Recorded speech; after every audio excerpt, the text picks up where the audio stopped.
बिस्मिल्लाहिर्रहमानिर्रहीम। अस्सलाम वालेकुम नाज़रीन, फ्रैंकली स्पीकिंग में खुश आमदीद। मैं हूँ आपका होस्ट तनवीर अहमद।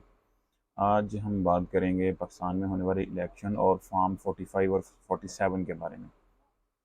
मेरी तरह आज से पहले जितने भी इलेक्शन गुजरे हैं उनमें किसी को भी नहीं पता था कि फार्म 45 या फार्म जो 47 है वो क्या होता है। तो इस इलेक्शन प्रोसीजर में जो शऊर हमें मिला है उसमें हमें ये भी पता चला है कि सिस्टम वर्क कैसे करता है। सिस्टम में फार्म 45 और 47 के जो इम्पोर्टेंस है वो कितनी ज़्यादा है। ये सब चीज़ें सोशल मीडिया की बदौलत हैं, क्योंकि इससे पहले हमें पता नहीं होता था कि एजेंट्स वगैरह क्या, उनका प्राइस क्या है, उनकी ड्यूटीज़ क्या हैं। उन्होंने फार्म 45 लेने हैं, उसके बाद उन पर रिज़ल्ट जो है वो मुनहसर होगा। अब जो पाकिस्तानी मीडिया पे सबसे ज़्यादा जो चीज़ें डिस्कस की जा रही हैं वो यही फार्म है कि फार्म 45 के रिज़ल्ट और हैं, फार्म 47 के रिज़ल्ट और हैं। तो जो सिस्टम था हमारा, तो जो सिस्टम को चला रहे थे उन्होंने बड़ी कोशिश की कि किसी तरह आवाम को मायूस कर दिया जाए। आवाम को इतना मायूस किया जाए कि वो वोट देने के लिए बाहर ही ना निकलें। तो उन्होंने अपनी हद दर्जा कोशिश की। उन पे दबाव डाला गया, प्रेशर डाला गया, क्रैकडाउन किया गया। जो औरतें और बच्चे हैं उन पे तशद्दुद किया गया। चादर चार दीवारी को की जो पामाली हमें इस वक्त देखने को मिली वो शायद पहले कभी देखने को, मेरी एज 30-32 साल हो गई। मैंने तो इससे पहले कभी इलेक्शन में जितनी इस बार बर्बरियत हुई है, ये एक पार्टी को जैसे दीवार के साथ लगाने की जो कोशिश की गई है वो इससे पहले कभी नहीं की गई थी। हम अंदाज़ा लगा लें कि करीबन 10,000 जो वर्कर था एक पार्टी का वो जेल के अंदर है। उसके बाद जो उसके जो तगड़े उम्मीदवार थे उनको पकड़ के जेल के अंदर डाल दिया गया ताकि वो इलेक्शन लड़ सकें।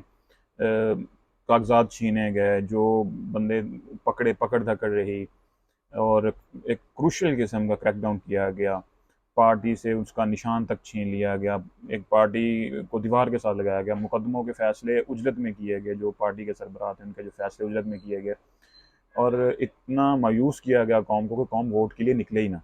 और इतना प्रेशर दिया गया कि तहरीक इंसाफ जो है वो खुद ब खुद इलेक्शन का बॉयकॉट कर दे। लेकिन वो उन्होंने इलेक्शन का बॉयकॉट नहीं किया, क्योंकि जो इमरान खान था वो शुरू से कहता चला आ रहा था कि आप जो मर्ज़ी कर लें, आप तहरीक इंसाफ को हरा नहीं सकेंगे। क्योंकि जो एक अब अंदाज़ा, इस बात का अंदाज़ा लगाएं कि जो पार्टी का परचम था वो तक लगाने की इजाज़त नहीं थी। इमरान खान की जो तस्वीर है, जो उसका नाम लेने पर पाबंदी लगा दी गई मीडिया के अंदर, और आप एक कॉर्नर मीटिंग तक करने की इजाज़त नहीं दी कि वो उम्मीदवार जिनको आज़ाद डिक्लेयर कर दिया गया उनको भी कॉर्नर मीटिंग तक करने की इजाज़त नहीं थी। हालांकि जो दूसरी तमाम पॉलिटिकल पार्टीज़ थी वो अपनी कंपेन आसानी से चला भी रही थी और अपने जलसे जुलूस भी कर रही थी।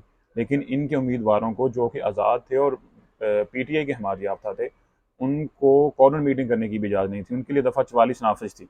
और जो दूसरी जगह पे, यानी कि सिस्टम जो है वो इस कदर इस वक्त नंगा हुआ है कि मैं कहता हूँ कि इससे पहले शायद कभी नहीं हुआ था। और जिस तरह ये एक पार्टी को ऊपर लाने की कोशिश की गई है, पहले इससे पहले कभी भी मेरा ख्याल है इतना ज़्यादा ज़ोर से या इतना खुल के किसी पार्टी को ऊपर लाने की कोशिश नहीं की गई।